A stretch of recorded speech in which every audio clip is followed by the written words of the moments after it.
नमस्कार। City post live में आपका स्वागत है। मैं हूं आपके साथ मुकेश कुमार सिंह। जिसकी जितनी हिस्सेदारी उसकी उतनी भागीदारी, यह नारा सबसे ज्यादा अभी प्रभावशाली है। और इसी नारे के बीच में अब राजपूत समाज के भी कुछ नेता हैं जिनके तेवर बगावती हो गए हैं। आइए हम श्रीकांत प्रत्युष जी हैं हमारे हाउस के चीफ एडिटर, उनसे जुड़ते हैं और इस पूरे मुद्दे के मुतालिक बात करते हैं। श्रीकांत जी, जिसकी जितनी हिस्सेदारी उसकी उतनी भागीदारी, यह नारा तो चल रहा है। तमाम जितनी भी पार्टियां हैं उनके अंदर जितनी भी जातियों के नेता हैं वो प्रतिनिधित्व कर रहे हैं अपनी जाति का। लेकिन अब देख रहे हैं कि राजपूत समाज से भी कुछ नेता हैं जो बिल्कुल बगावती तेवर में है। उनका क्या मकसद है? सबसे पहले मुझे याद है कि लालू जी ने नारा दिया था, ठीक है, जब जाति जनगणना हो रही थी उस समय उन्होंने नारा दिया था कि जिसकी जितनी हिस्सेदारी जितनी जिसकी भागीदारी उतनी उसकी हिस्सेदारी, मतलब जिसकी जितनी आबादी है उसके हिसाब से उसकी हिस्सेदारी मिलनी चाहिए। मतलब वो आरक्षण को लेकर उन्होंने बयान दिया था कि जिस जाति की जितनी आबादी है उसके हिसाब से उसको आरक्षण मिलना चाहिए। ठीक है, बयान तो दे दिया, नारा भी अच्छा लगा सबको, लेकिन आज तक लालू जी ने ऐसा किया नहीं है। ठीक है, उनका माई समीकरण है, समझ लीजिए, ये माई समीकरण। मुस्लिम कितने हैं? 17.7, मतलब 18%। यादव कितने हैं? 14%। ये माई समीकरण है जिसके बलबूते लालू जी राज करते रहे हैं। मुश्किल से 7-8 विधायक लड़ते रहे हैं मुस्लिम समाज से, ठीक है, जबकि उनका ज्यादा है, 17% है। और 60 से 70 यादव लड़ते रहे हैं। तो अब तो उनकी पार्टी के नेता भी, मुस्लिम नेता, बड़े मुस्लिम नेता, अब ये मांग उठा रहे हैं कि भाई जितनी जिसकी आबादी है उसके हिसाब से अब हिस्सेदारी दीजिए। हमारे सिटी पोस्ट के कनक्लेव में अब्दुल बारी सिद्दीकी ने खुद कहा कि हम 17% 18% है तो हमको उसके हिसाब से, आबादी के हिसाब से हिस्सेदारी मिलनी चाहिए। ये पहली बार ऐसा हुआ है। अब एनडीए की बात करते हैं। एनडीए में भी ये नारा खूब जोर से चल रहा है। राजीव प्रताप रूढ़ी आए थे अपने कार्यक्रम में। उन्होंने क्या कहा कि हम लोगों को नज़रअंदाज किया जाता है। ये कहा जाता है कि भाई आप तो 2.5% 3% वाले हो ठाकुरों को। और उनको, उनकी पीड़ा ये है कि भाई वो लगातार चुनाव जीत रहे हैं। कहाँ से? जहाँ से लालू यादव, राबड़ी देवी कभी चुनाव जीतते थे, तो लालू जी को वहीं उन्होंने ही चुनाव हराया, राबड़ी जी को भी उन्होंने हराया, और उनकी बेटी को भी चुनाव उन्होंने ही हराया। समधी से भी टकराव हुआ था और समधी को भी हराया। तो मतलब एक परिवार के माता पिता, बेटी और समधी सबको चुनाव हराने वाले वो नेता हैं। सोचिए, 4 बार लगातार चुनाव जीत रहे हैं। छपरा से कम बात नहीं है। और इतने स्मार्ट हैं, पढ़े लिखे हैं, युवा हैं। अब हैं तो युवा तो नहीं, 65 पार हैं। 65 पार हैं, लेकिन अभी वो 45-50 का लगते हैं, ठीक है ना, इतने फिट है। और उनको केंद्रीय मंत्री भी बनाया गया था, अच्छा काम भी किया था, लेकिन बीच में उनको ड्रॉप कर दिया गया और फिर कभी मंत्री बनने का मौका नहीं मिला। पीड़ा तो होगी। उनको लगता है कि अगर वो राजपूत समाज के नहीं होते, जाति से नहीं होते, वो यादव समाज से होते, तो बीजेपी के बड़े चेहरा होते और बड़े पद पर होते। उनको ये लग रही है बात। उन्होंने कहा ना कि लोग हमको नजरअंदाज करते हैं, ये कह के कि आप तो 2.5-3% हो, ठीक है। तो अब वो राजपूतों को, ठाकुरों को गोलबंद करने की मुहिम चला रहे हैं। आपको पता है ना कितना कार्यक्रम, कई कार्यक्रम कर चुके हैं वो। सांगा यात्रा करके निकाला है उन्होंने। सांगा यात्रा। तो अब जो राजपूत समाज के बड़े योद्धा रहे हैं, उनको उनके नाम पर वो यात्रा कर रहे हैं। और वो ये बताना चाहते हैं कि भाई अब ठाकुर भी एकजुट होने लगे हैं। अब ठाकुर भी आंख बंद करके किसी पार्टी को या नेता को वोट नहीं देने वाले हैं। वो अपने समाज की सोचेंगे, ठीक है। और दूसरे ठाकुर नेता हैं राजकुमार सिंह, आर.के. सिंह। वो तो बहुत बड़े ओहदे पर रहे हैं, बिहार में काम किए हैं, बड़े IAS अधिकारी हैं। देश स्तर पर उनका पद था ना। देश स्तर पर भी वो काम कर चुके हैं। और अब तो भाई वो बिजली मंत्री थे, राज्य बिजली मंत्री थे, कैबिनेट का दर्जा था। तो बहुत काम भी किया उन्होंने, अपने अनुभव का फायदा उठाया और बहुत काम किया। आरा में तो मैं गया था रैंडम सर्वे में, लोकसभा चुनाव में, तो कोई कहता था कि भाई पब्लिक फ्रेंडली नहीं है, लोगों से मिलते नहीं है और पर्सनल काम नहीं करते हैं। लेकिन जो सार्वजनिक काम है इतना किया है कि वो हारेंगे नहीं। लेकिन हार गए इसलिए कि वहाँ एनडीए का वोट बैंक में बिखराव आ गया। वही नहीं हारे, पूरा एनडीए ही हार गया। तो भी पूरा शाहबाद का इलाका। तो वो गुस्से में है। उनको उम्मीद थी कि हारने के बावजूद भी उनको मंत्री बना दिया जाएगा, ऐसी राज्यसभा ले जाया जाए। चर्चा थी कि राज्यसभा जाएंगे, उनको मंत्री फिर से बनाया जाएगा क्योंकि उन्होंने बहुत काम किया है, बड़ा नाम है, लेकिन ऐसा हुआ नहीं। अब विधानसभा चुनाव लड़ाए जाने की भी चर्चा थी उनको, हाँ, लेकिन वो भी नहीं लड़ाया गया। तो वो भी आर पार के मूड में हैं और अपने ही पार्टी के नेताओं पर हमलावर हैं। सम्राट चौधरी पर निशाना साध रहे हैं, दिलीप जायसवाल पर निशाना साध रहे हैं और प्रशांत किशोर के साथ खड़े दिखाई दे रहे हैं कि प्रशांत किशोर एकदम सही बोल रहे हैं, आरोप लगा रहे हैं तो सफाई दीजिए। ये तो वो कह रहे हैं कि हमें तो ये सब जानकारी ही नहीं थी, प्रशांत किशोर इस सब जो जानकारी ला रहे हैं ये तो बहुत बड़ी बात है।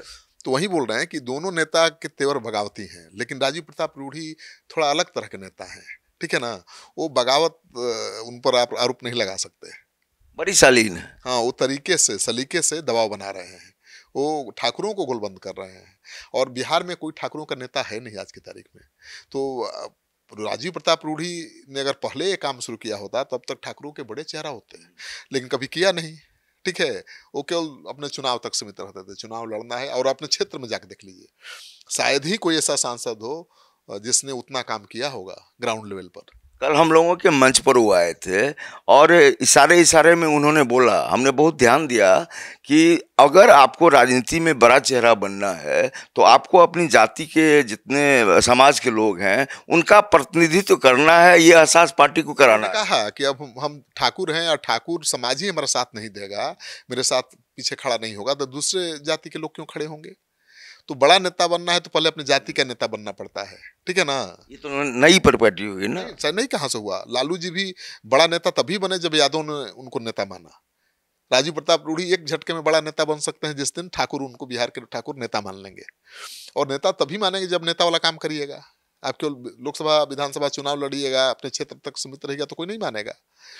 तो उनकी वैसी महत्वाकांक्षा थी नहीं, लेकिन अब उनको जरूरत महसूस हो रही है क्योंकि 4 बार चुनाव जीते और वो भी बिहार के सबसे स्ट्रॉन्ग पॉलिटिकल फैमिली को हराकर, लालू राबड़ी, हाँ, उनके समधी चंद्रिका राय और बेटी को भी, रोनी आचार्य, फिर भी उनको कोई भूमिका नहीं मिल रही, खाली बैठे हैं। तो खाली बोल रहे ना, खाली बैठने वाले हम हैं, खाली हैं तो कुछ काम कर रहे हैं। तो उन्होंने यात्रा निकाल दी है राजपूतों को गोलबंद करने के लिए, ठाकुरों को गोलबंद करने के लिए, तो वो भी चुनौती बन सकते हैं आने वाले दिनों में बीजेपी के लिए। क्लब वाला जो चुनाव हुआ श्रीकांत जी, बन सकता है। क्लब वाले चुनाव में जिस तरह से जीत हुई इनकी, उम्मीदवार एक खड़ा किया था अमित शाह ने, और लोग बोलते हैं कि सर्वदलीय नेता। वाकई में अगर सर्वदलीय नेता की बात करें वो तो राजीव प्रताप रूढ़ी हैं, उनको तो कांग्रेस और सबने वोट दिया। अरे भाई, कांग्रेस ने वोट दिया, आरजेडी ने वोट दिया, सबने दिया, और उनके चुनाव में कई तरह के विवाद भी पैदा हुए कि अखिलेश सिंह उनकी मदद कर रहे हैं तो फलाना उनकी मदद कर रहे हैं। तो कांग्रेस पार्टी आरजेडी के लोग भी उनकी मदद करते दिखाई दिए। यही तो करिश्मा है यही तो उनकी ताकत है। न तो लालू जी के गढ़ में जाकर और लालू जी को हरा देना, राबड़ी जी को हरा देना, उनके समधी को हरा देना और बेटी को हरा देना मामूली बात है। तो हर जाति का सहयोग समर्थन मिलता है तभी ना। और ग्राउंड लेवल पर जाकर देखिए जीत का कारण क्या है। हवा में थोड़े जीतते हैं, बहुत सुंदर है, स्मार्ट है इसलिए थोड़े जीतते हैं, अंग्रेजी बोलते हैं इसलिए थोड़े जीतते हैं, काम, हवाई जहाज उड़ाते हैं इसलिए थोड़े काम जी। जमीन आसमान में जितनी ऊंची छलांग उड़ान भरते हैं वो जमीन पर उतनी मजबूती के साथ काम करते हैं।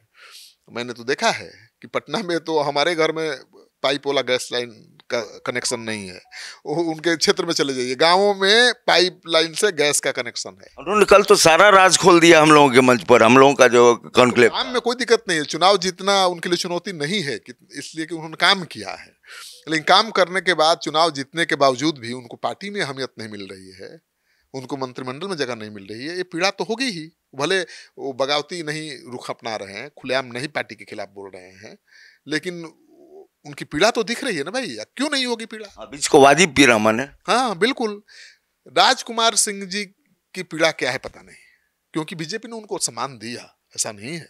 हारे हुए खिलाड़ी हैं, हाँ, उनके हारे हुए हैं, और जब उनको मौका तो बीजेपी ने ही दिया ना, आईएएस अधिकारी हैं, उनको मौका दिया, टिकट दिया, चुनाव जिताया, जीते और मंत्री भी बनाया। अब हार गए हैं तो उनको बीजेपी कैसे मंत्री बना देगी, ये भी बात है। तो पता नहीं क्यों मोर्चा खोले हुए हैं बीजेपी के खिलाफ बीजेपी के नेताओं के खिलाफ चुनाव के समय, तो मुश्किल तो बढ़ेगी। श्रीकांत जी, एक सवाल है जो हम समझना चाहेंगे आपके जरिए। नित्यानंद राय को भी जो है मुख्यमंत्री के रूप में जो है प्रोजेक्ट करने जा रही है बीजेपी, क्या लगता है कि यही संभावना रूढ़ी में भी तलाशी जा रही है? बिल्कुल, दावेदार तो दोनों हैं, लेकिन नित्यानंद राय के पक्ष में कुछ बातें हैं। अब देखिए, रूढ़ी जी के जाति की आबादी कितनी है? 4%, 5%, ये ना होगी। आप लालू जी का जवाब मान रहे हैं? हाँ, तो नित्यानंद राय का 14% है, यादव जात से आते हैं।